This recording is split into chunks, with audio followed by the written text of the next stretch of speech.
जय हिंद, नमस्कार। मेरे चैनल पर आपका बहुत बहुत स्वागत है। आज हम लोग class 12 physics chapter number 2 NCERT का वैद्युत विभव तथा धारिता, इसका एक टॉपिक देखेंगे, गोली चालक की धारिता। देखो, इसके पहले हमने परावैद्युत सामर्थ्य और भंजन विभवर्तन इसके बारे में कुछ पढ़ाया था। आप लोग उसको अच्छे से कर लेना ना। छोटा छोटा परिभाषा 1-2 नंबर में आ सकता है, इसलिए थोड़ा PDF फॉर्म में ही पढ़ा दिया था, ऐसे बोर्ड में नहीं बताया था। चलो, विलगित गोली या चालक की धारिता, इसको पढ़ना है। ध्यान समझना, ये हमारा डायग्राम हुआ, उसका थ्योरी तो लिखते हैं। डायग्राम बनाने के बाद थ्योरी का लिखेंगे। देखो, माना ए क्या है, एक गोली चालक है। माना ए एक गोलीय चालक है, क्लियर, जिसका केंद्र O है तथा त्रिज्या R है। यहाँ तक एकदम याद हो। माना ए एक गोली चालक है जिसका केंद्र O है, इसकी त्रिज्या R है। बस इतना ही तो लिखना है, थ्योरी एकदम सिंपल है। माना ए एक गोली चालक है जिसका केंद्र O है और त्रिज्या R है। उसके बाद देखो, ये गोली चालक के पृष्ठ को अपन क्या करेंगे, प्लस आवेश देंगे, प्लस क्यू आवेश देंगे।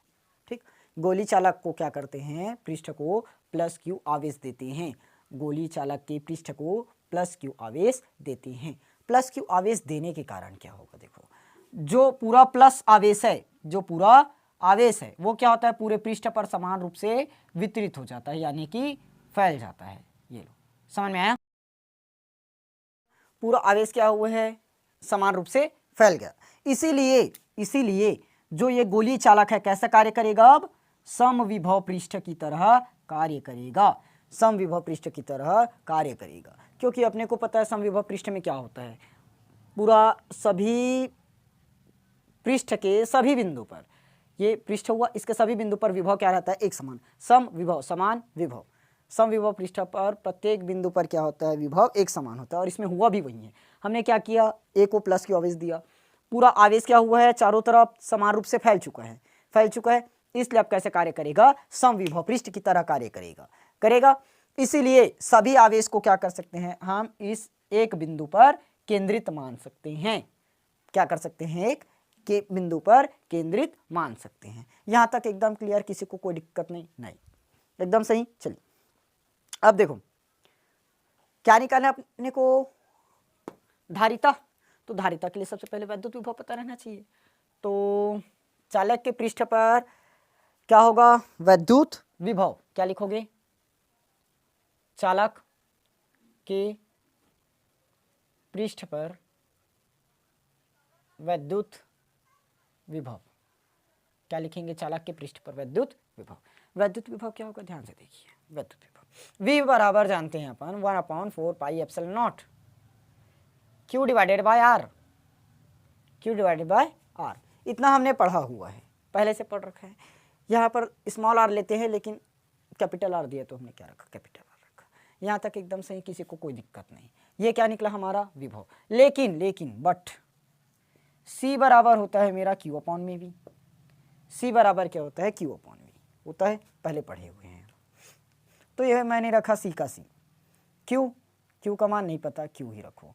V का मान तो मुझे पता है 1/4 pi epsilon not Q divided by R। ये लाइन समझ में आया, किसी को कोई दिक्कत नहीं, एकदम सरल बात। Q से Q मैं काटूंगा, C बराबर में क्या बचेगा, 4 pi epsilon not R। 4 pi epsilon not R। Last में क्या लिख देंगे, यही विलगित गोली चालक की धारिता का व्यंजक है। एकदम सिंपल सा क्वेश्चन, छोटा सा तो डेरिवेशन है, 5-6 मिनट का। समझ में आया कि नहीं आया, किसी को कोई दिक्कत नहीं, दिक्कत वाली बात तो यहाँ पर नहीं है। इसके बाद देखते हैं, चलिए, यहाँ तक समझ में आया कि नहीं आया। अगर मैं इसका मात्रक पूछूं तो क्या होगा, मात्रक में मेरा फैराड होगा। मात्रक क्या होगा, फैराड होगा। तो अपन इससे क्या बता सकते हैं, C प्रोपोर्शनल R। क्या होगा, C प्रोपोर्शनल में R। क्यों, अगर मैं 4 पाई एप्सिलॉन नॉट को क्या मान दूं, 4 पाई एप्सिलॉन नॉट को क्या मान दूं, नियतांक। क्या कर दें, नियतांक मान दें, तो C प्रोपोर्शनल R बचेगा। यानी कि जैसे जैसे धारिता बढ़ाते जाओगे, त्रिज्या भी क्या होगा, बढ़ते हुए जाएगा। इस गोली चालक की धारिता बढ़ाते जाओगे, उसकी त्रिज्या भी क्या होगी, बढ़ती चली जाएगी। समझ में आया कि नहीं आया? ये था हमारा छोटा सा आज का एक नन्ना मुन्ना टॉपिक। कल अपन पढ़ेंगे अविसित चालक की स्थितिज ऊर्जा के बारे में। तब तक इस क्वेश्चन को आप लोग प्रैक्टिस करके रखिए। समझ में आ गया?